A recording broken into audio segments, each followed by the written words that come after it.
Today is March 18th. It's the DEI Advisory Committee. We'll start with attendance, go around the room, say who's here. Erin, we'll start with you. Erin Earl, School Committee Chair. Shivali Finkelstein, Principal, High School. Mary Lou Presti, Parent Disability Advocate. Malia Cardos, High School student. Jen Lima, School Committee Member. Talia Schwerer, North Kingstown Community Member.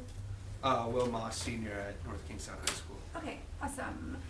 Did everybody have a chance to look at the minutes from the last meeting? Which I just realized I have mistyped on the agenda, so we cannot approve them tonight. So Why is it mistyped? I see it as. Oh, I see it. It says approval of, but then the actual minutes are right. Oh. Correct, yeah.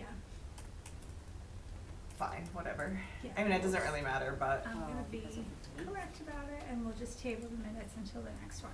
I can imagine if you got reported, you would pass because it says the right date, but you do you. Yeah, You're so mean. we'll skip the minutes for this one. Yeah, cause I have the right ones attached, but it says Yeah. approval of the other ones, okay.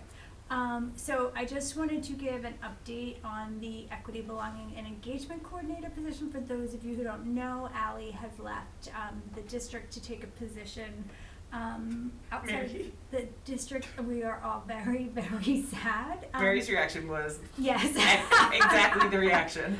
Yes. Very sad. We're very, very, very sad. So there is, the job has been posted, and we are hopeful to get another amazing candidate who can step in and pick up all the amazing initiatives that she has started while she was here. So in terms of the things that she had been doing, I don't have an update on them. I did see that the job fair has been posted, and then that looks like it's happening, but other than that, I got nothing. So Okay. I will see if I can get some information from Rob before the next meeting on where things are in terms of the things that we discussed at the last meeting. I was hoping he would be here tonight, but that's that. Anybody have any questions about that? Okay. I'll go on record though saying that she really enjoyed the position and that the decision was most certainly not because of the role or the district, but because of a personal opportunity for her professionally. So I think that's important. She thought the work and the job and the district and the response she was getting from the schools was very positive. Yes. So I think that that is just something important to note because Yeah. it is a new and a unique position. It was just the timing for her personally, the other professional opportunity was the right fit for her family. And so Yeah. I think that's important. That is important. So before we dive into the discipline policy that we had started talking about the last time, thought it would be a good idea. I'm going to email this to everybody right now. Hold on a second, and I will very handily use the email that you replied to everybody with. So it's right there. There had been a rising out of this committee, what was it, Erin, like 2 years ago at this point? The discipline, What is time? I think it was last year. no, it was I think it was 2 years ago. I think it was. At some point during my Yeah. I term. shouldn't be commenting on time. Don't listen to me. So this committee had, hold on, I can't. Here, while you're doing that, I'll explain the backstory. Okay. So the school committee at one point had put together, I think probably either early in my term or right before my term, put together a temporary advisory committee on district discipline. And they were tasked with looking at some of the data that we had in a variety of different ways, but including the equity audit, to try to make some recommendations and some progress on how we could approach district discipline based on the data that we had. And so that temporary advisory committee met, I believe, for about a year and a half-ish, and had a lot of really good conversations, and ended up creating a document of recommendations. That's the good news part. The bad news part is that we have not made a lot of progress from a actual student impact part, where we are. And so Jen and I were talking about how, because we're looking at the policy, JICD, that it might make sense to also have this committee review the recommendations, because a lot were equity-based, and so something to kind of look at. Was that what you were gonna say, Jen? Yes, because one of the recommendations, and these recommendations, just grounding us time-wise, these recommendations were made in February of 2025, so it was a while ago. I would just like for the record, that was last year. The actual discipline committee, that was approved, in October 2023. No, yeah, that did, Yeah. but the actual Yeah. document that we're looking at Yeah. was last year, so I am not. So I just sent it out to everybody, let me know if you can't open it. I need my wins count. But one of the, two of the key pieces of the recommendations that arose out of that committee that I thought were important that tied into this conversation was, one of the things was to develop a consistent code of conduct that includes a tiered behavioral framework with a range of intervention options, to create school-based discipline representatives, to form a committee consisting of teachers, students, and families to review that, and to formalize the use of restorative practices by sending key members from each school to attend the train the trainer. So those things did not happen, but I think it's important to incorporate those principles into the conversations around the discipline policy as it gets amended. Because I think when we were talking about it at the last meeting, I felt that a lot of the conversation that we had focused around these principles of equitable discipline, restorative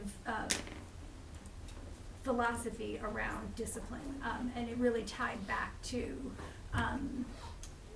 this work that the discipline committee had done, and it also ties back to the equity audit and how one of the things that were found was, the disproportionate discipline, which was what kind of drove that committee in the first place. So I just wanted to kind of preface that conversation about the discipline policy with that broader framework. Does that make sense?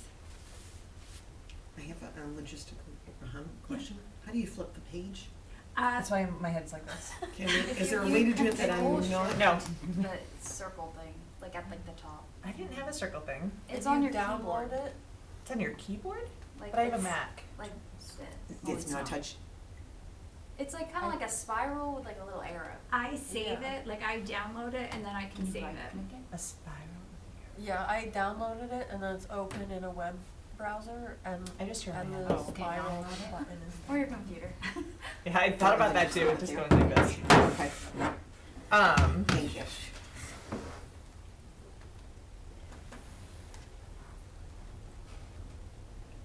Thank you. and those What were came, you talking about on the Chromebook? I can't find that. Wait, really? It's like the circle with like the little arrow. You have to The download refresh? it to Download get it. that. Oh, the refresh. Yeah, you do Control Shift refresh. That works? Yeah, Hold on. redoes your screen. we're thriving today. And Will's learning something new. And then I had Oh said. my gosh, that's crazy. Thank you. Yeah. I was like, that was worth the whole meeting. Yeah, right. And then the other thing I had sent out in advance of the meeting was Ian had done some research on some districts that had some policies that seemed to kind of capture kind of the spirit, I think, of kind of what we had been talking about, because I think Erin raised a really good point at the last meeting. We don't need to write the policy, we just need to make recommendations on what types of things we would think from a equity DEI perspective should be captured in the policy. And I think when we looked at it the last time, we felt that some of those things might have been missing. Am I remembering our conversation correctly? Yes, Okay. in my opinion. So I don't know if anybody had a chance to look at any of those other districts. They were Denver, Oakland, Chicago, and then Fairfield, Connecticut has some like restorative practices. When did you send it? I sent those right after the last meeting. We definitely all read them. Do you know what the subject of that email was? Can't even find them. Maybe if I Google Ian. Let me see. February 13th? Yeah, we got it. Yeah, February 13th. Yeah. The Wonderful. subject is student conduct / discipline policies. Yes, that sounds right.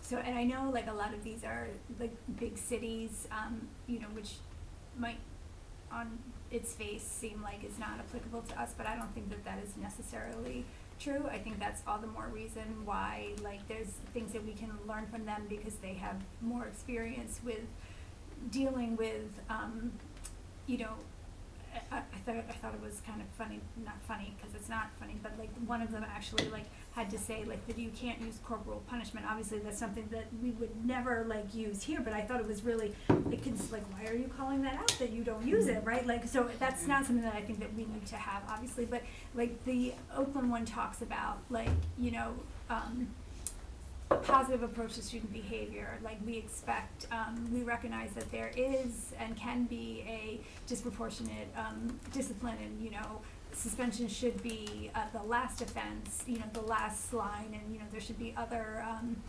interventions, you know, before we get to that point, and you know, just kind of a lot of the things that we had talked about in the last meeting.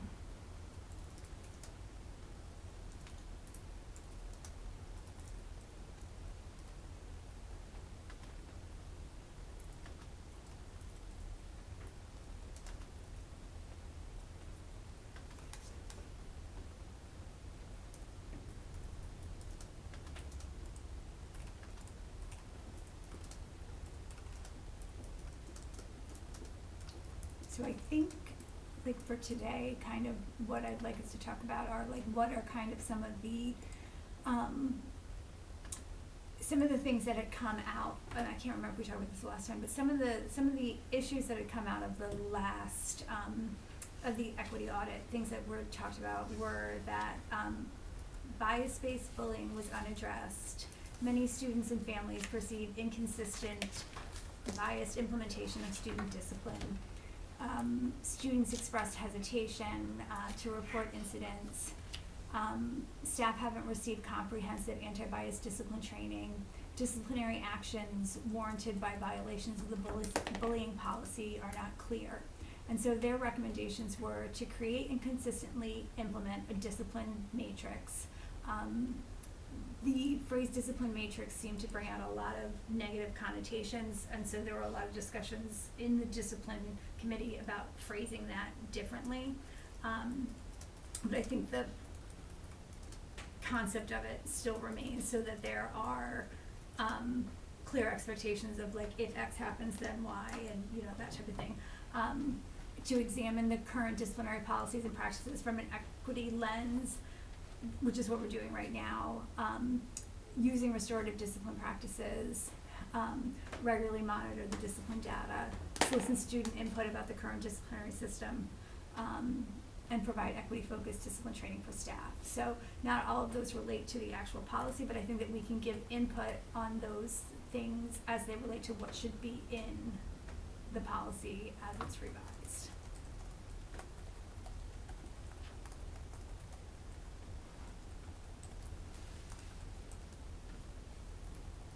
I like in the, oh, which one is it? Chicago, no, lies. I liked one of their code of conducts, but now I lost it, hold on.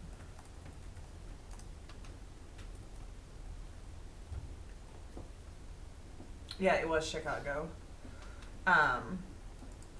In their student code of conduct, which is on the website that was linked to,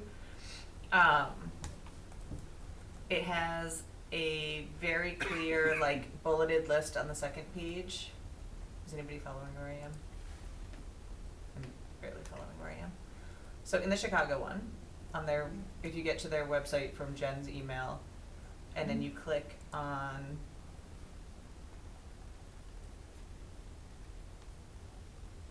what did I get here? Student Bill of Rights, it's like halfway down under resources. Yep.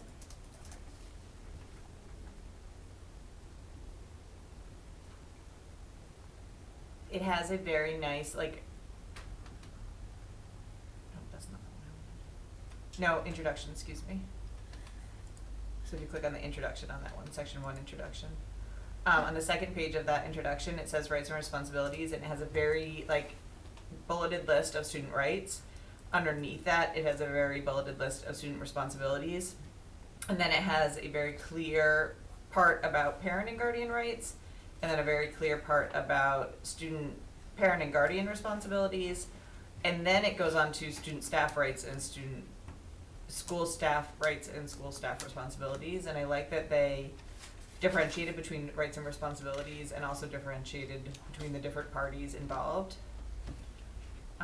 So I thought that was interesting. I don't know if we do it, I don't think we do it like that. I think that the proposed revision that Rob had given us did break it out like that. It had student responsibilities, school department responsibilities, and then parent guardian responsibilities. So his current proposed revision does Yep. have that. Did it call out rights versus responsibilities though? No, it No. just has responsibilities. That's It the part doesn't- that I yeah. like was the rights. The I rights like part. that, those two things are different in my Yes. mind, and so that's the part that I thought was Yep. interesting. Well, I guess the whole section is called rights and responsibilities, and then the subsections are just Responsibilities, responsibilities. yeah. Student responsibilities. Yep. Department responsibilities.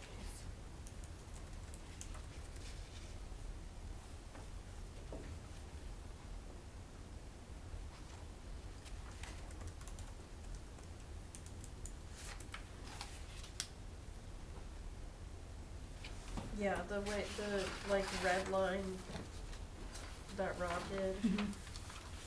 the rights are just 3 bullet points at the beginning of that section. And they're in like sentence structure, and there's 1 bullet point for students, 1 for staff, 1 for parents.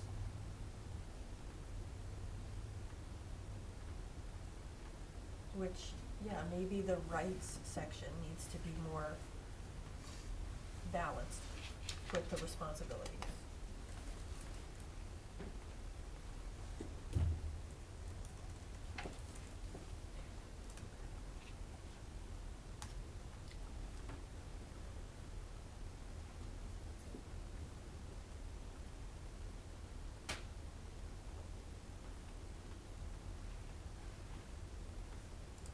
Jen, on the agenda, you have JICD like linked, but not like the proposed revisions linked. We never, you all have the draft, but we never link drafts to an agenda. Understood, but Yeah. it's in my emails. I know where I can Yeah. find it, but they can find it somehow. It was sent to everybody. Just kidding. I Yeah. knew that. Yeah. You sent a lot of emails. I know, but I That was have it good. printed out from last time. Good job, Kalia. I kept it in my bag.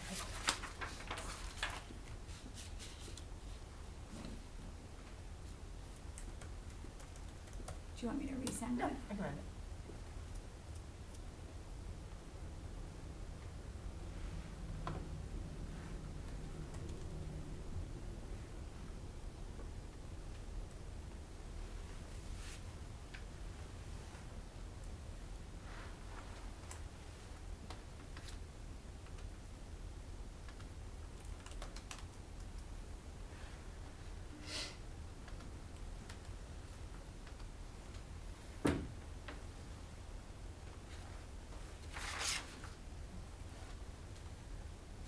I think the thing that these,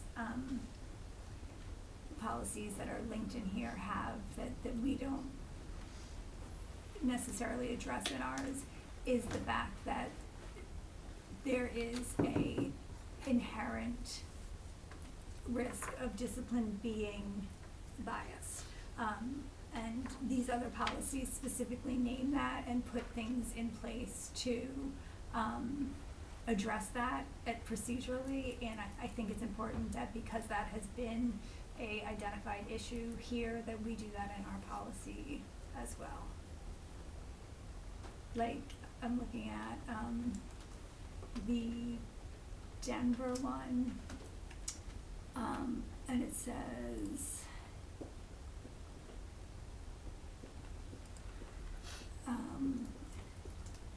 the district serves a diverse community. In order to serve all students and prepare them to be members of an increasingly diverse community, school and staff must build cultural competence. We must strive to eliminate any institutional racism and any other discrimination that presents barriers to success. It talks about,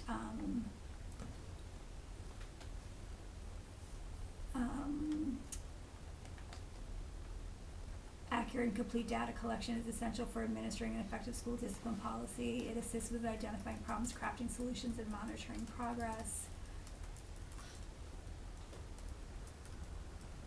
Policy and accompanying procedures are intended to help the district eliminate racial and ethnic disparities and other protected class disparities in school discipline while improving behavior, school climate, and academic achievement for all students. It also talks about, and I think this is important too, about like not suspending students in grades younger than 3rd grade except in instances of like severe student safety. In keeping with best practices, I think it's important to name that in our policy. Yeah, there's a section in the Chicago one that Yeah, it really breaks it out by, yeah. that specifies about K through 2nd Yeah. grade.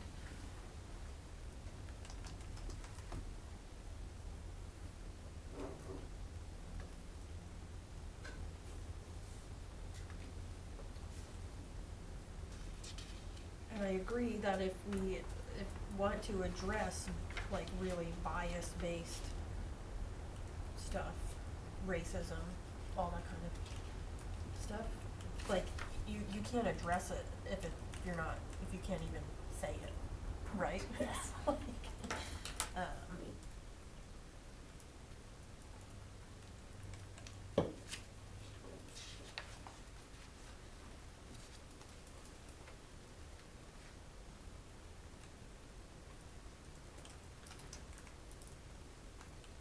Shivali, in other school districts, where does this like usually land structurally? Like I always think about, okay, like when we put a policy in place, like then the policy has to become procedure and the procedure has to become trained, right? Like does it usually live with like an assistant sup in that zone, or is it seems very decentralized, not just here, but like in general. So do you have any thoughts on like, or have you seen any models, I guess, of like what that looks like? So ideally,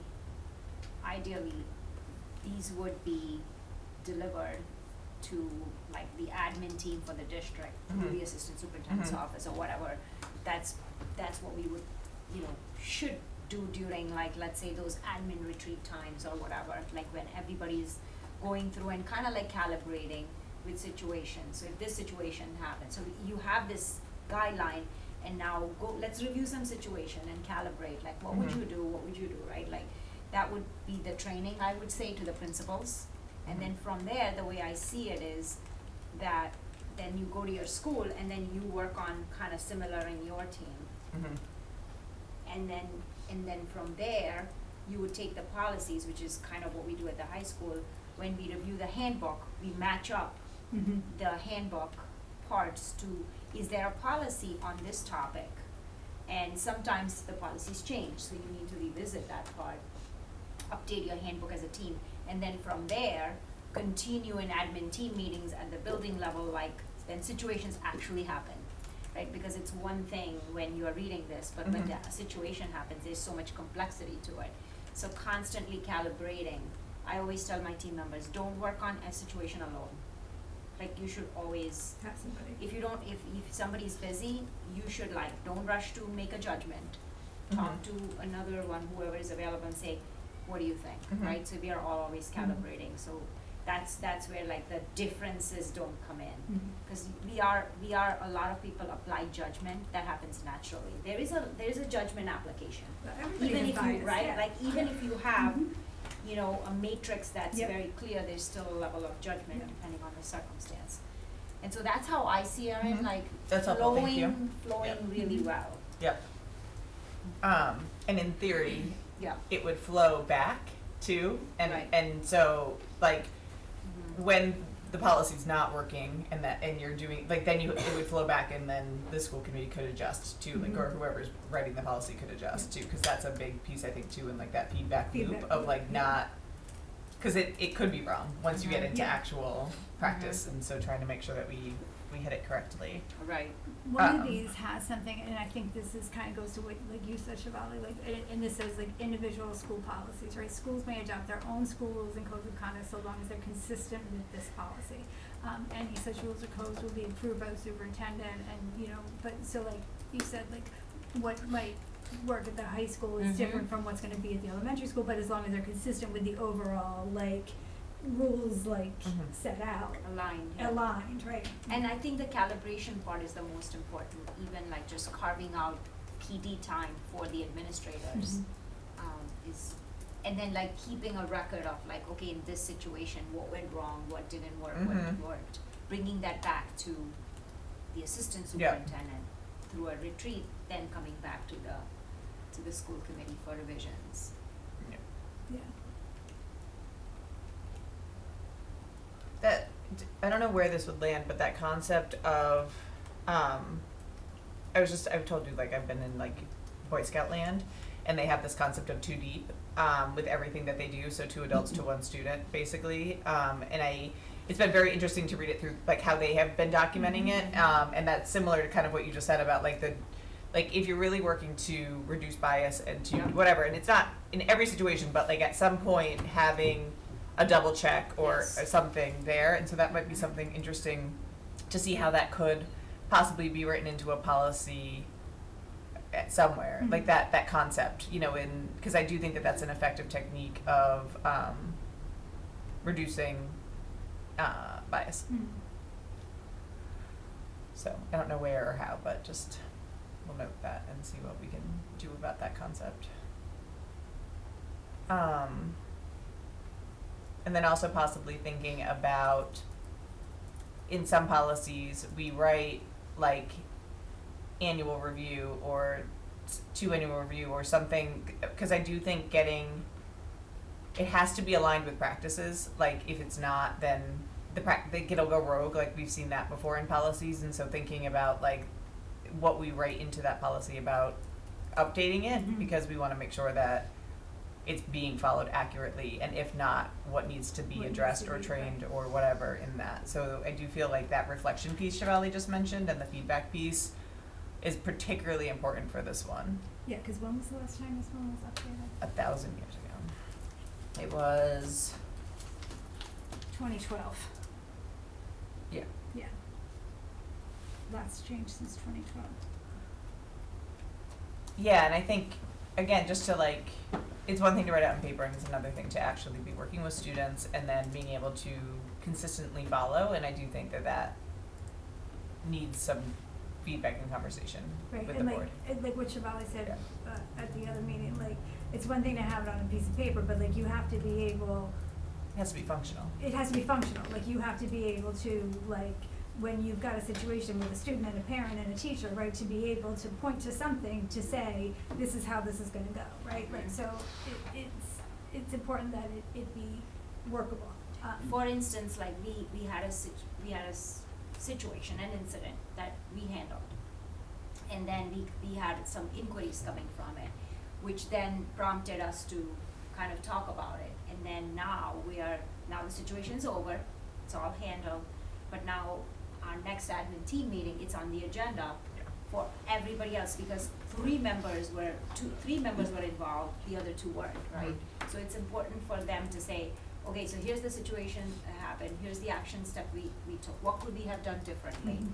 And that is like, to me, is the Postmortem. most important thing, because there's just so many levels of judgment you have to apply. It's not just so straightforward, and so that's where the learning is most helpful, and everybody getting on kind of like, oh, this language means this, I didn't take it that way. Right. So. And that's where I think, Yeah. like, being able to, like, whatever this policy ends up being, right? Because we're finding out with another policy that we put in place, like, we wrote it, we drafted it, and now we're all looking at it, we're like, that sucks, right? Like, we need to change it, so whatever this one is something that you are gonna deal with and everybody else every single day. So when this does get revised, like if you start working with it and you realize like this is not, sounded great in practice, but like in theory, but in reality, like it'll be important that you come back and say, like, we thought this was gonna work, but it's not, like, can we tweak this so that it does become something that everybody can work with and you can stand behind it and we can stand behind it and, you know. Right, and there are some things you may not even be able to think about No, because the until it situation actually hasn't happened. happens, yeah. What do you two think? What would you wanna see in it, From a student from a perspective. student perspective? Or not wanna see in it? You got it. I don't know. I've kind of been trying to keep it undercover, but I don't know how to find the paper. I have been like listening and stuff, but I am so like I don't know what link you're talking No, about. that's It's fine. not you. It's an email. Okay. Jen will It's forward like, it to I you. just, Yeah. No, I will send it to you. I was like clicking on all I the have it links, right I was here like, in the oh, middle. You could have kicked me, I would have sent it to you. We actually, you know what we could probably do for this committee too, Jen, similar to what we do with policy, is Is have a the folder. folder system. We can I do think that helps a ton. Yeah, I can We do do like that. Google folders for policy, because not that it's bad, but like just because when there's in 3 different emails, like it just sits in some folder. So you're fine. You're fine. I couldn't find it either. I just sent it. Can we put it on? I can't access that. Yeah, Oh. it's a whole thing. Oh, Yeah. okay. so it was just sent in an email. I just replied to Jen's original email that had all the links. So go into your inbox, It should bing. it should be up there. Was it like a private email to her? No, it was an email that she had sent and I just replied all and said, here's the documents we're discussing now. Am I on that chain? I You don't are. see it. No, it didn't come through to me either. No? Okay, I think sometimes it just takes a couple seconds. This is the student conduct, behavior, and discipline, right? Mm-hmm. Okay, so that was on the agenda? Oh, It's- here it comes. It's Shivali, a, did this you Okay. type is through? in the You should see agenda? my name now. What's linked on the agenda isn't the draft though. So are you, so Shirley just sent the 4 policies of like the other districts. Are you Mhm. looking for our policy or? I guess just what you guys are looking at. Yep, Yeah, so we- those, what is just here is the other districts, and I'll send you right now. Forward the Rob draft one. Yeah, the Rob draft. Oh, like the district discipline policies, that thing? Yeah, hold on.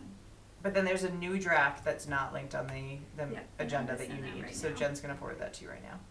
But I think the biggest thing that I'd be curious about from a student perspective is what do you all think would help? Like other students not only understand the policy or be aware of the policy, but also, for lack of a better word, follow the policy. And then if something does happen, knowing their rights in the process, because there is a process and they do have rights.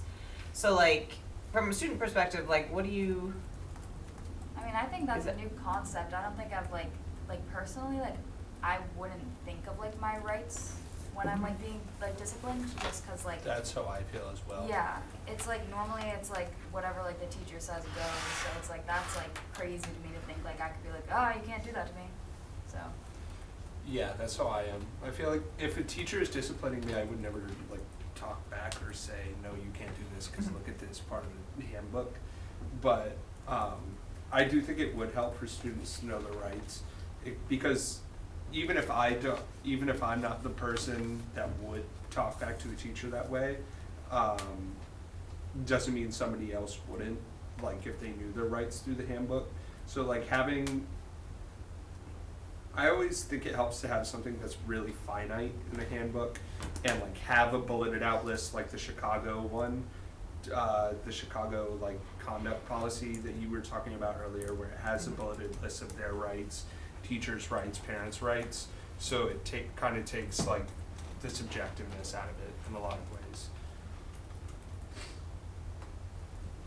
I'm just looking in your handbook to see just what current practice is. You guys did bring up like, I don't know if it was like favoritism or something, but like the teacher like treating one kid another way, and like that could be good for like kids, like sometimes like teachers just like target people. I don't know like why. It could be like due to like their like gender or their race or something, so it might be nice if like they knew what their rights were, just to like be able to like point that out and be like, hey, like you're treating kids like this, like a lot differently than this, so it's like, then you could try to like point out those teachers.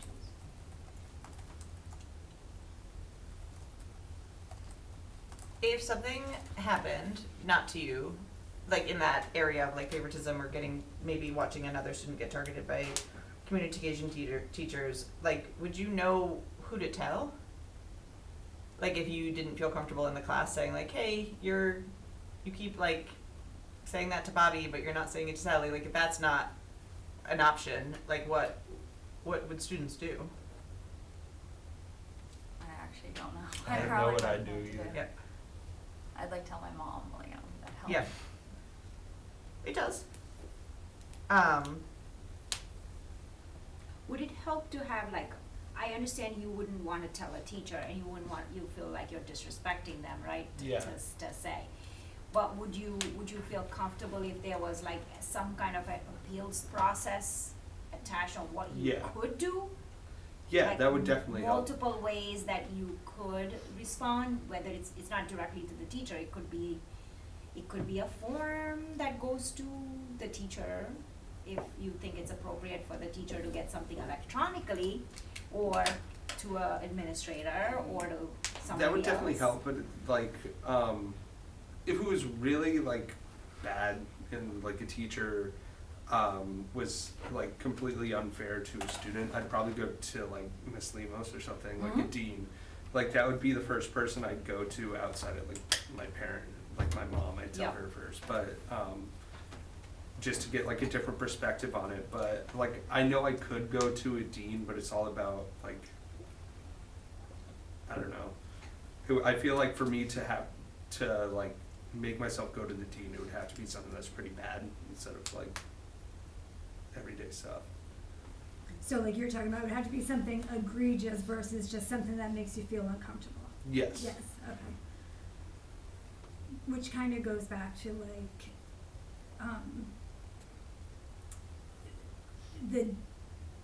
it shouldn't have to hit like the level of egregiousness, like so how do we capture those? And like again, that's just with me because Yeah, I no, like no, but avoiding conflict. I think but that's probably typical for a Yeah, lot of Yeah. people, right? Like the big things, right? Like feel okay, like that. I think the big things people realize are reportable, right? But like it's Yeah. the daily things that just make you feel icky, right? But you're not Yeah. quite sure where to go with that, right? And so how do 100%. we turn those into something where students feel comfortable,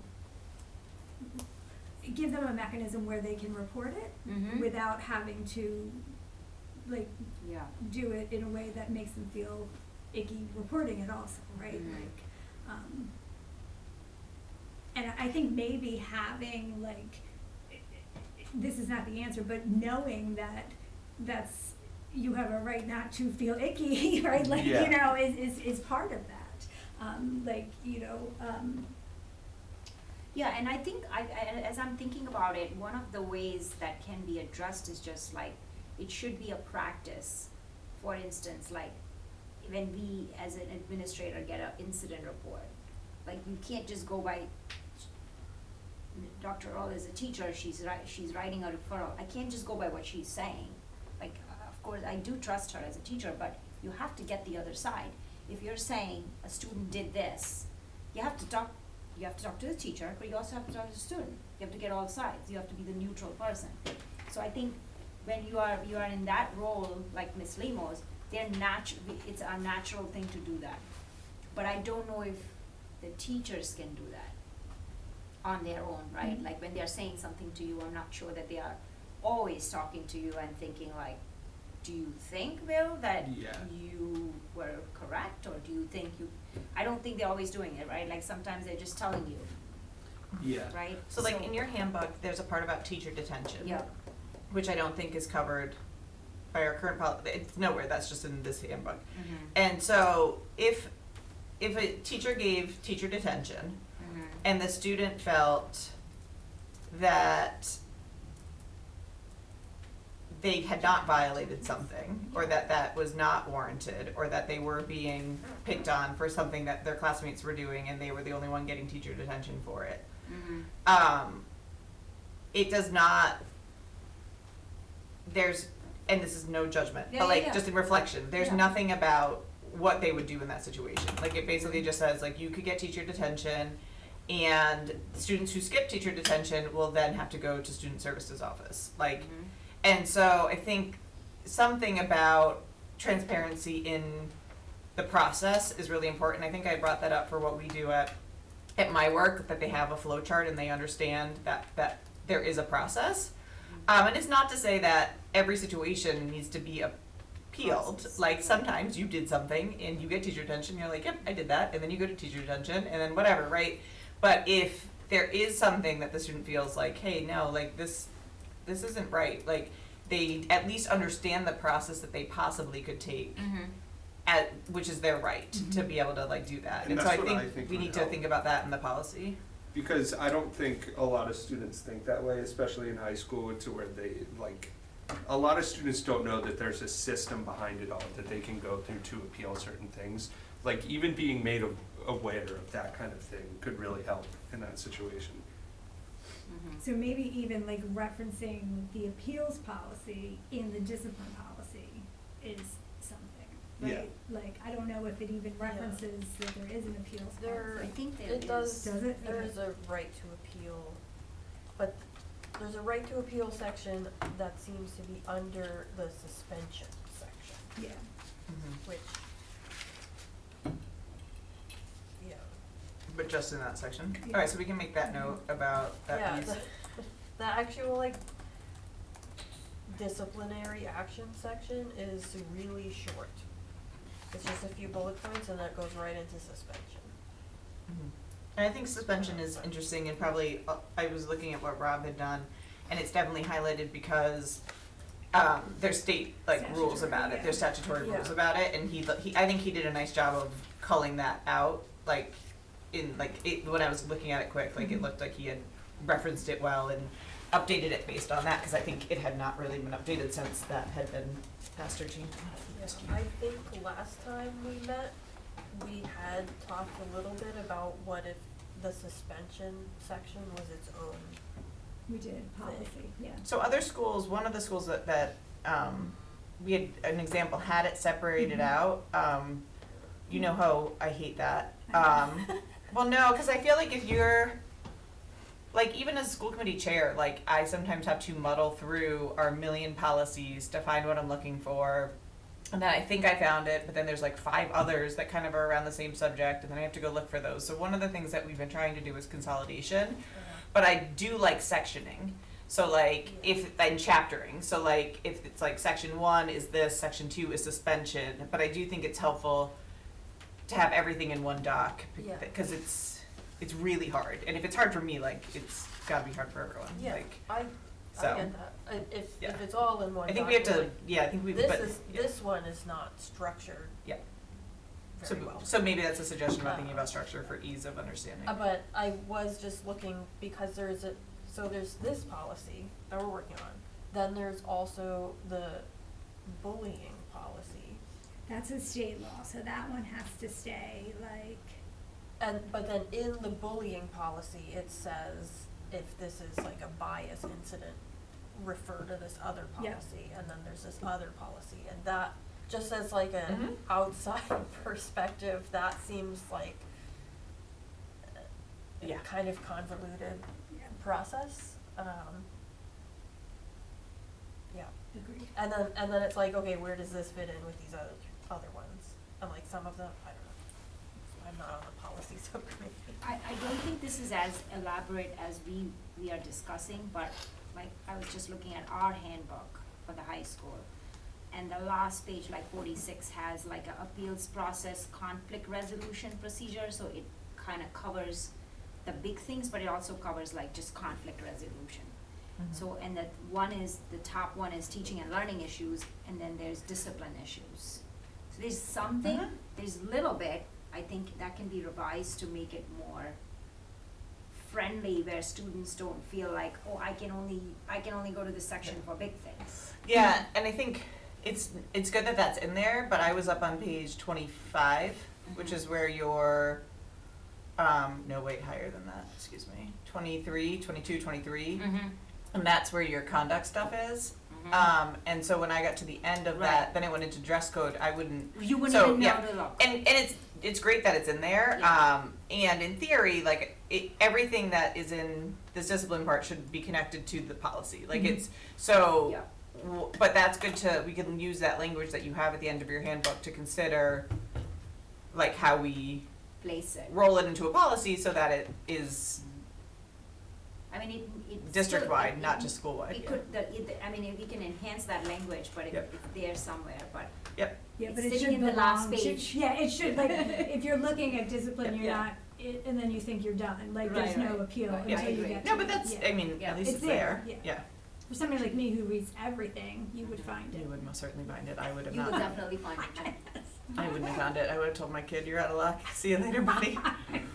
Well, I'm gonna make a note of, for us to revisit that part during the summer, that's when we revisit it, so that was good for us to, Oh, to move it up in the handbook? yeah, just kinda look at, maybe we can reposition it Mm. for next year. Or at least reference it, Mm-hmm. like, you know, like, if it's for appeal process, go to page whatever, Mm-hmm. depending on if Or there's other, conflict because there could be resolution. other things somewhere else, Right. yeah. I like the conflict Yeah. resolution word because it sounds a little bit less appeal, feels Yeah, like yeah. something Conflict big has to resolution happen. seems like we're looking to figure out a solution together versus I'm If appealing you're your decision. disagreeing, Yeah. or-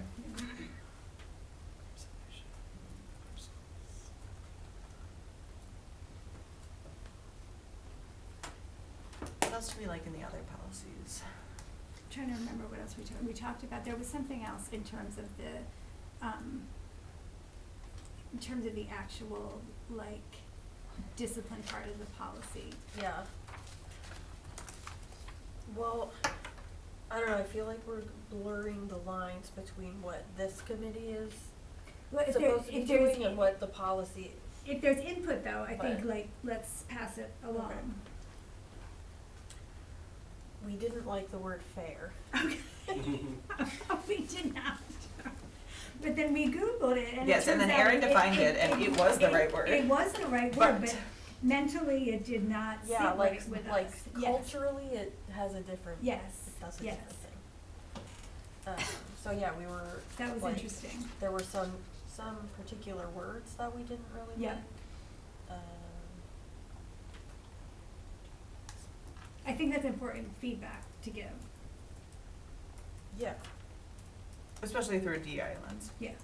through a DEI lens, I feel like this should have like at least a bullet point list of like student rights, like, you know, maybe don't need a separate student bill of rights, but something that's like easy to look at and is more than just this sentence that's kind of vague and kind of the same for all parties involved. Which district is it that has the? I think the Chicago. It was Yeah, it was Chicago. the Chicago They had the good one. list. I'm really impressed with the Chicago one. It was very good. So,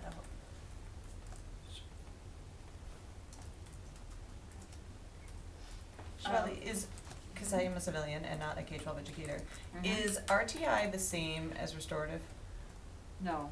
What's the difference? So RTI is kind of like, has now evolved into more MTSS, so it's Yep. more about all the Tiers. different support systems and where, like, it's like a little flow chart. Yep. Restorative is basically like how you, if there was an incident and there was a disciplinary issue, how are we then having conversations about it? How are we engaging students and teachers in a reflective process about it, and what can be different? So it's very related to, more related to behavior, Got it. if that makes sense. Where does suspension land in restorativeness? So, for instance, if we are giving a choice to students with the whole substance abuse, right, like, Mhm. there's a choice there. you don't have to get suspended if you are engaging in the, if you'd like to do the in-depth workshop with the assistant counselor. That's an option. If you do in-depth, you're actually engaging in a lot of education versus if you're out of school suspended, like you're just Yep. going home and we're not talking about it, and then when you come back, we have a little re-entry, but we're not really going in-depth, and the behavior can be repeated. Yeah. So in your eyes, because we give a choice, Mhm. that's restorative, but really the restorative piece of the reflection would be the workshop, not the suspension? Like if we're looking at the restorative piece? Yep. So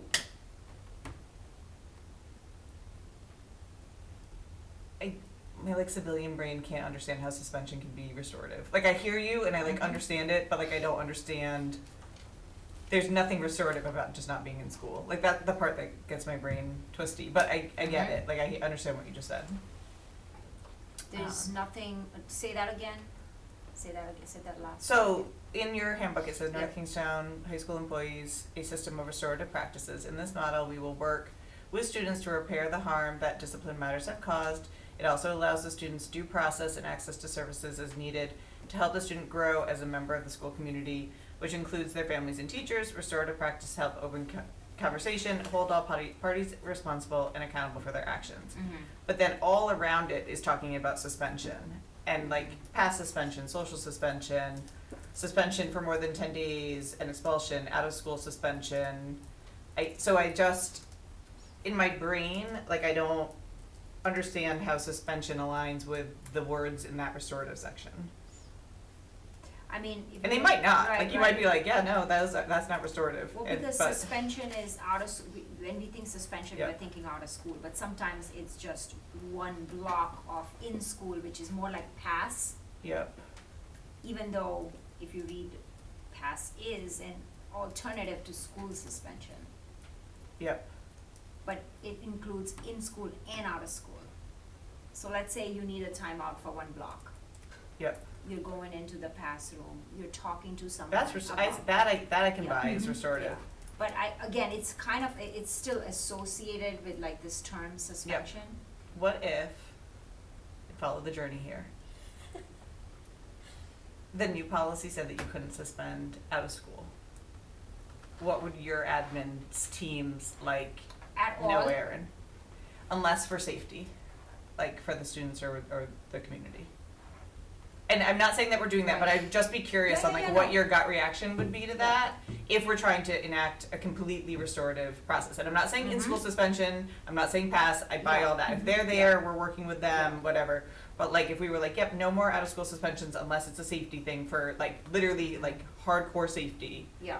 until we can have a safety plan. Like what do you think your admin team would say about that? So I would think, and this is just me, I don't Yeah. know what the No, rest no, of yeah. my team would say. And I won't hold you to anything, I'm just trying to like think about what I What where would it say fits. is, as long as we can have some non-negotiables that can be like, yes, we all agree this has to be out of school, I think people would be open to it, to Mhm. be honest. Because we agree in many instances that out of school suspension seems to be the way to go because it's the way everything is and how it's written. But we know there's nothing happening during that out of school that's going to really change anything when students come back. So we don't love it either, but in some cases, there has to be some non-negotiables. And safety is one thing, but safety to me is like a big term. It has to be a little bit more. Like Mhm. maybe there's a way in the matrix where some of those things can be identified as, yes, that has to be out of school. Cool. Thank you. Yep. Yeah, no, that's helpful, because that's the other common theme through these policies, is that suspension is last resort, right? Like, it's not, it's not something that is a go-to. So that would be something that I'd be interested in, like, seeing how that plays out. And the biggest, and again, I'm speaking of high school, so I'm sure there's more, but when we look at the suspension data, majority of that is coming from substance abuse, really. Yeah. A majority. I think it's ridiculous to suspend a student out of school for substance use. Like Mhm. that, to me, it's not accomplishing or Mhm. stopping, and all they're doing is learning. The opposite. Right. Yeah, Right, I agree, but I think we just have to have a really good plan. yep, Right now, our plan is in-depth, but some students, very few students will elect to do that. well, We need something more engaging, something that kids would buy into. also, I don't know if we necessarily need to make it an elective, right? I mean, we are the ones who are determining what the consequences are, right? Why do you think we do that? I think imagine that was it's- I before think your it's- time. I but- think it's because it's a lot of, it's a lot of hours, and there's a lot of after-school requirement or other times that the kids have to schedule that. Because if they did it during school, they would be missing a lot of school time. But they're suspended. You know what I mean? They are. Like why, I guess maybe I don't understand, so if they were suspended for 2 days, Mhm. and they, so they could either do the program with the assistance counselor, or they get suspended for 2 days. Right. And then they choose to do the program, they don't take 2 days in school and do that program, So- like they go so- back to class and then they have to do the program like separate? They have to do it separately only because the scheduling of that is Yeah. not as easy, and she needs there are some group sessions, and Yeah. then there are some individual sessions. Got you. It's just a little bit more, I'm sure they can be simplified and Yeah. made better, Yeah. but then the student assistant counselor also does all the other things. Mm-hmm. Right, So she's right. doing a lot of things. She's got her job in Like the she's daytime, kinda yeah. squeezing this in, which is not working so well. Mm-hmm. The only way, sometimes it goes on for months before she's done with everybody. Right, so like there's 5 kids, she has to schedule for whatever, Yeah. 30 hours or whatever that is. So that's what I'm saying, if there was like a dedicated program that we are doing something, Yeah. person dedicated to this work, then we would feel more comfortable with Yeah. it. I feel like Making if it- we're doing like multiple suspensions out of school for students who are like, I understand, yeah, I get it now. yeah, okay. Well, what do you think, or actually, either of you, what do you think students' perception of that is? So like they get caught smoking who knows what in the bathroom. Of an They- out-of-school suspension, Yeah, or, they see it as like a 3-day vacation. Of They course. they don't care. yeah, Yep, My question is like, if you take that program instead, is that like, does that look better to like colleges or someone, like if they brought up like your past, like does it look better? Like what's like nobody cares. the advantage to it? It's not visible. to do the in-depth program, Yeah, instead of just a suspension. why would they choose that? Yeah. A lot of kids don't choose that.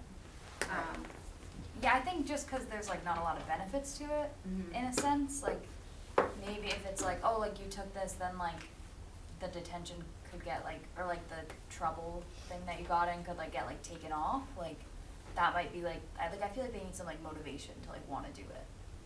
I mean, the Something. little motivation there is that they wouldn't have an out-of-school suspension on their school record. Okay. That does exist. But that really doesn't go anywhere anyway. That doesn't go anywhere. We don't share that ever. All that stuff that's like, this Anyway. is gonna go down on your permanent record, none of that's true, No. yeah. It goes on the record, but If the you get record doesn't arrested, go if anywhere. you get arrested, colleges know, that's about it though. What about pass though? Why wouldn't they just get pass? They Is it- do, yeah. so there's, like, if we caught someone smoking tobacco. Yeah. That's what they do, they get pass. Okay. And then there's a level of restorative services that apply there. Have we seen a lot of change of behavior? No. But they don't get out of school suspended for tobacco use. They get in-school suspension. I feel like So you this get a runs vacation. contrary to all the That's like, okay, yeah, and it's, I know, school it's stuff not, that we're trying to do, like, it's just interesting to Yeah. understand the perspective, I think, from the Yeah. school, because Yeah. as we're writing things, like understanding, like the impact, like I don't think I understood before the part about how complex the educational program that the counselor is offering. Right. Like in my mind, it was like, you go to school that day, and They you give have you to a do sheet some of paper, modules you on the gotta watch it. Yeah, computer, me too, yeah. and you learn some things, and then you're back in class Yeah. the next day, like I didn't understand that complexity, so Yeah. that was super helpful to understand as we're thinking about what we'll write, and like what that could look like. Cause I do think that the district in general wants to write a discipline policy that is restorative, but I do think when students if as a human, I read the very nice restorative language you have, and then I immediately read the suspension language, and I was like, that's not restorative. Like, I'm just out of school. Like, so I think students are smart like that too, right? Like, they calibrate that as well and like understand that that's not what we're doing. And I love the idea Yeah. of restorative, but it also has to be effective, Yep. right? If it's not, if you're offering any kind of restorative services Yep. and replacing it with a But consequence, which we're suspension up isn't for. effective either. No, I agree. Yeah. I agree, but it's effective in Yeah. that there is a message Yeah. that goes out. That there is a message that goes out, right? Because we also have lots of kids on the Yeah. other end saying, we can't even use the bathroom. Mm-hmm. We cannot even use the bathroom. And so if you don't have an effective restorative system, and you have something, let's say just modules, you're talking about teenage students who are gonna be like, I can still do this, then I'll just go into a room, I'll do a little video, and I can go back and continue the behavior. Mm-hmm. But, and again, this is no disrespect, I know that, but like, kids aren't using the bathroom now, correct? What do you Like, mean? there's still an issue where kids are not going into the bathroom. It's better, I can tell you that. I know When it's I better. speak to the kids, Yeah. they have definitely said there's a huge improvement. But I don't. And again, I'm not saying No, it's no, no. because of suspension alone, I'm not I guess saying I'm that. just saying. I hear what that you're saying though, that there's a very visible discipline that happens if you do X. Like, and everyone knows that if you get caught doing X, then you will get suspended. Like, I see that and that has a cultural effect of, for lack of a better word, like fear on the other students to not do that behavior. And also, if I may add, Yeah. there is whenever you have a suspension, it Yeah. is treated as, it's an event. So when they return to school, there is a meeting with the Yeah. family. There is a lot of conversation Yeah. on the family end. So there's a family partnership Yeah. Mm-hmm. that triggers this, and sometimes that is very helpful. How many repeat offenders do you have? How many, Like, are you getting, we're delving off topic, but Yeah. I guess I'd be curious to know, like, are you getting repeat offenders for the same offense, or are you getting new offenders for the same offense, right? Like, mostly repeated offenders. so it's not working. Right, Yeah. I would agree with that, Yeah. I would agree with Yeah. that. So that's why I'm saying, like, we would be totally open Yeah. to Yeah, doing and something different. It is on topic though, because part of the policy that we're talking about is about like equity and inclusion, and if it's biased discipline and the biased discipline is out of school discipline and it is repetitive for certain students, Right. like not being in school, all the data shows like you're not learning, you're Well, not, that's what I you mean, know, like, so I it's- think. it's not working. then But if we it's- pass a new policy where suspension is a high part of our policy, which is how Rob has it written right now, that is an equity concern for me until we solve some of the bias issues and also some of the appeal issues, like that Yeah. they're friends. Yeah, oh, Yeah. I 100% don't Yeah. think what's happening right now is working, right? And that's kind of what I was trying to get at, right? Like, if you were telling me you had a different kid coming in Yeah. each time, like maybe then, but I'm not buying that this is an effective discipline tool for this type of a infraction, right? Like, Mhm. But out of school suspension? for Or- smoking dope in the bathroom, like that to me Yeah. is not, I'm a big fan. it's not, that's not. I like understand what you're saying, but I do think like it could also be more of a reflection on the students if they keep coming back, like at least like there's not, like I think it's like almost good that there's like repeat offenders rather than just like new people coming in every time, because it's like, why are so many people getting into drugs all of a sudden? Like at least like these are just like them, and it's like probably like maybe like their household or something, like they like are influenced by like their surroundings and it's, Right, but we need Yeah. to do something to address what's happening rather than continuing to put them outside of the school day. right, Yeah, yeah. so that's the issue. Yeah, because the You goal s- is to have everybody in school, like, and Yeah. not outside of school. But Ms. Fink, you said that there was a meeting with parents, with the family when they're reintroduced. Mhm. And for me, that would be the scariest thing. Yes, For me. it is. Like, for me, like if my parents had to come into the Yep. school and have a meeting with the principal because I did something stupid, like I'd stop on the spot, but. The most effective thing is that for the students, right? Like having to come in with the parents. I'm sure there's consequences at home about that in some cases maybe not. But that it is not nothing, it's something. No, absolutely, Right, yep. so I definitely think it's something. Could it be better with probably doing more education? Yes, but we have to have a plan for that. Mhm. Because otherwise, to a student, it translates to, I don't get anything, right? So it can't be that, it has to be, No, there has to be a something, yeah, balance. there definitely has to be something, but I don't know if, like, just continuing to put them out of school for 3 days for the same offense, which is not a safety issue, right? Like, it is accomplishing the goal of including them in the school community, like, having them be part of their education, and I just. What do students get disciplined for the most? Like just anecdotally? It's like mostly, I mean, you had walked out of Yeah. it, it's mostly substance abuse. Like, Yeah. do you mean suspensions? No, just Or- in general, like what, like we're talking a lot about discipline, Yeah. right? And discipline is actually like the thing we in theory would want to avoid, right? Like we're writing a policy about like what you don't want to happen. Like it's Mhm. the end result versus the root cause of like why students are even getting disciplined. So I was curious about like what students do get at any level. Like what are some of the biggest issues or the biggest Insubordination. problems Most that of is them. preventing people from learning in the schools? Like, The biggest one is insubordination, yeah, because it also catches a wide window of Yeah. variety of things. Suspensions are mostly, the biggest chunk of suspension comes from the substance abuse. Yeah. Right, and so then I wrote you up for insubordination. Yeah, and that's the one that's most open to interpretation. Yes, it definitely is. There's a lot of judgment involved in it, what someone the respect, considers. yeah, the respect and control piece. Mhm. And as you said, Will, you said it really well, a student may not want to say anything because now they're gonna be even more insubordinate. So if you're saying you're insubordinate, they're less likely to be more insubordinate and get in more trouble.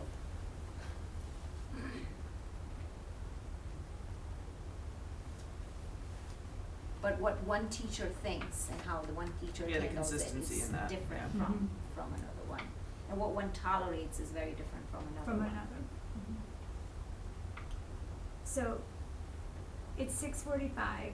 Do we want to continue to talk about this at the next meeting? Are there any things that we want to, do we feel like we have things that we wanna send forward? Like, where are we landing with this?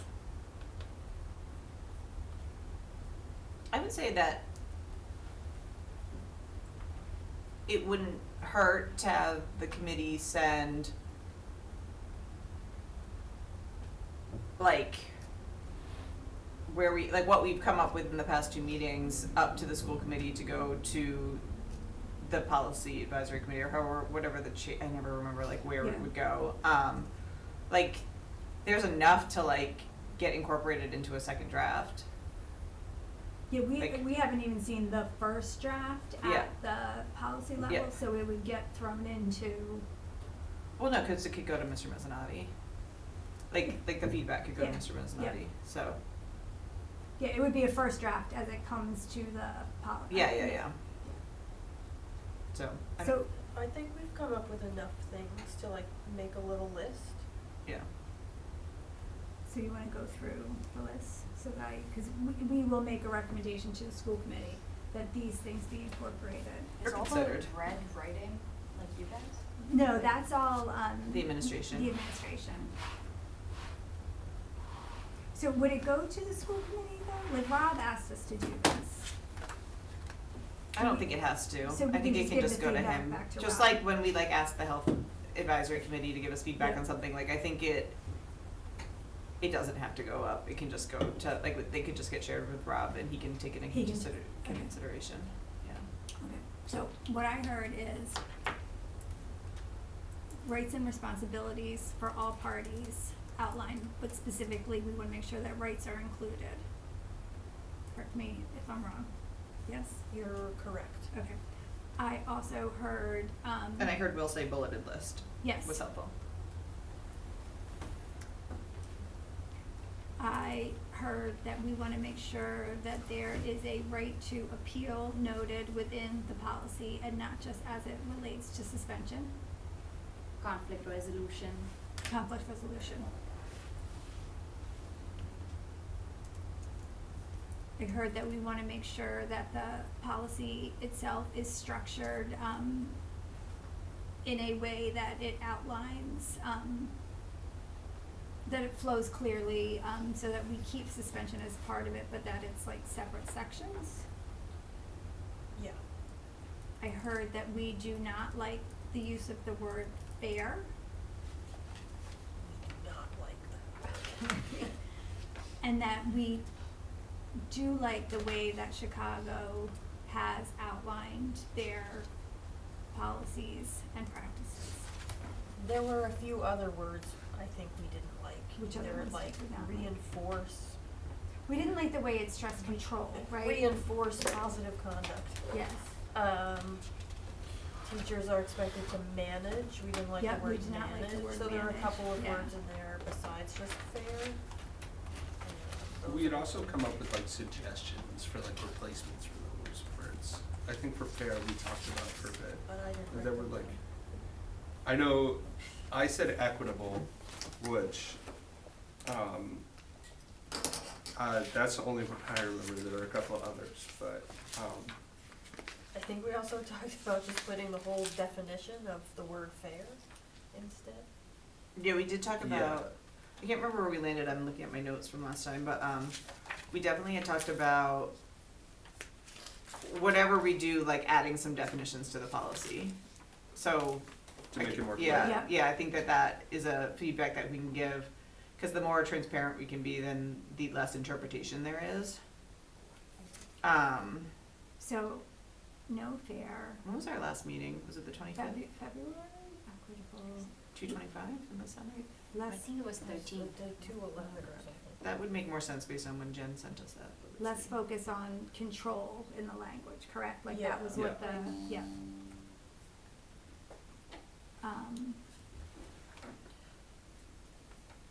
Are you ready for the next one? I am.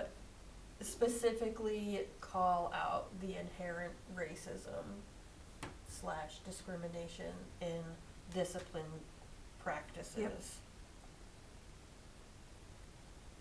Cause you can't really address it without talking about it. Some of the other policies had good examples of that too. Yeah, Yeah, and it is called out in other policies, so it's not like we're making it up. What was Yeah, it, right. racism / what?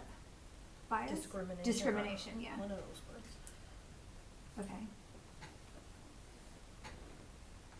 Something I like that I saw in in the Chicago one was like a specific call out about handling discipline with K through Yes, whatever. yes.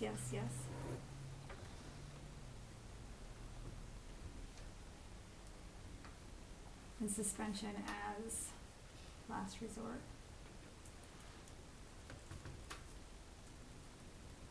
What else?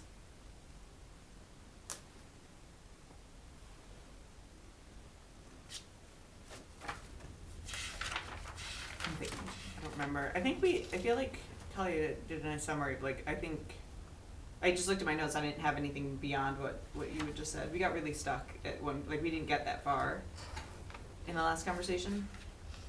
I think because we got stuck on the, it was right around the manage,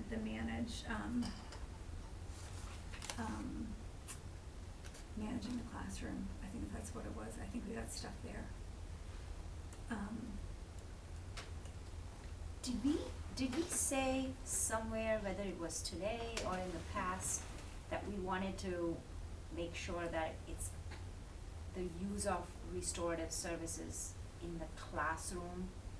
Like, did we not talk about this? Am I just imagining this, that, which went to the discussion about when a teacher says, that's it, you did this. There is no restorative, there's no like conversation, no restorative practices that are being applied, right? Yeah, I'm sure at this point, We talked about like something that being a fabric of,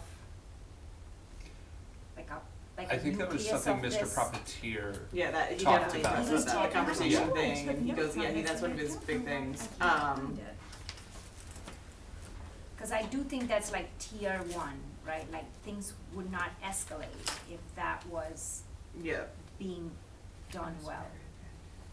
And I thought we talked about that, I don't know how we would incorporate this, but like something about that being part of this policy where that is, I don't know, maybe it's in the purpose or philosophy. How would you like, Yeah, how would you say that in, like, Yeah, I'm trying to think, the reason I'm saying this right now, why I'm saying this is because it's really hard, it's a really hard thing to teach people.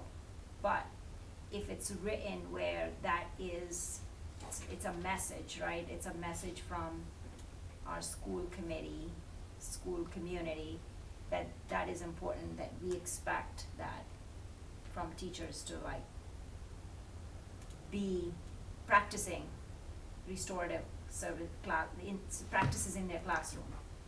So I don't think you Yep. can spell it out, but if you can add that into the philosophy Yeah, we can section, see what like we other really schools- believe in it. We really believe that that should be the step one. Mhm. like restorative practices start in the classroom, like that type Yeah, of something thing, like something that. like that? We can look and see, I bet there's another policy Way that to- has that language like that. But I like that concept, yeah. Because also, I always think about it in a proactive and reactive way, so the Yeah. proactive way is it sending that great message, right? Yeah. Of this starts here. In the reactive way, if a student does appeal and that wasn't followed, then it gives a talking point and a conversation about, Right. hey, why wasn't this followed, what's, like, Right. what's going on here, right? Right. And so it allows on both sides the proactive learning piece, but also the reactive, like something's happened, now we need to figure out what happened. Like we do that for teaching and Yeah. learning, right? Like we say, all right, the student has gaps in their learning, but let's look back at our tier one classroom practices. Like did we use graphic organizers Yeah. or whatever, right? Like those are tier one practices that we constantly talk about with teachers.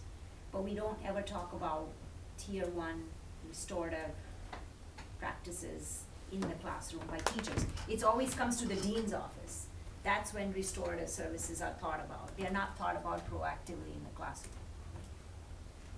But I have no idea how to. So are you, I just wanna make sure, so I'm just trying to think, Yeah. is this like in a case where I didn't do my homework and we're gonna have a conversation about that? Or is this in a case where I am having a issue because the teacher is making me uncomfortable with the language that they're using? Because in that case, I don't know if a restorative interaction just between the teacher and the student right off the bat is the way to go.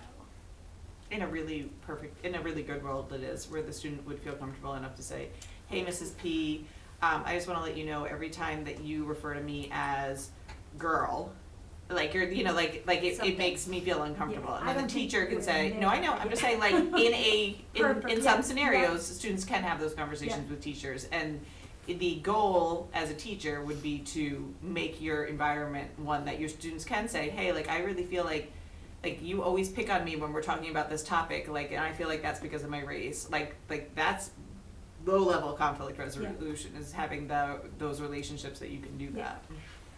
that. My I understand what you're concern- saying, My but- concern is since we're not there, to Yeah. have that in the policy creates a place where you're not able to, you're putting the, like, I understand your intent, Mhm. but I feel like without training, Yep. it's gonna be messy at best. Because I wouldn't want either person in that conversation without training. Like, it's one thing to have a conversation about, like, you didn't hand your homework in on time, right? But like, I wouldn't want a student to be put into a situation in that position. So I don't know how we get Well, around and that. in RTI, which is what some of these, like, I think Denver, Chicago references RTI, like, it's the same thing that Shivali was saying about the like multi-tiered system, where it's like the whole class expectations. So like you're telling everyone they need to stay in their seats, and this is why they need to stay in their seats, and whatever. And then small group intervention. So like if a few students are doing something, then how you work and talk with them about it. And then the intense intervention. So like the same student that's getting up again and again and again and again, even though you've asked everyone to stay in their seats. So I think it's figuring out what our district's philosophy is for RTI versus restorative versus what we're doing right now, and trying to figure out like even what the expectation is, because I don't know if we even have a baseline. And it's hard to have consistency without a baseline. So.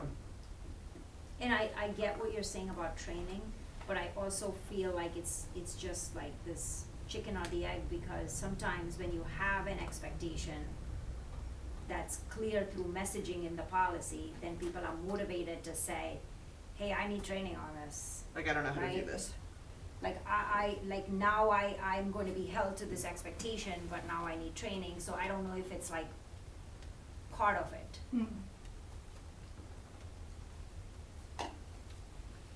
It's 7. Okay. All right. I'll make a motion to adjourn. Second. In favor? Aye.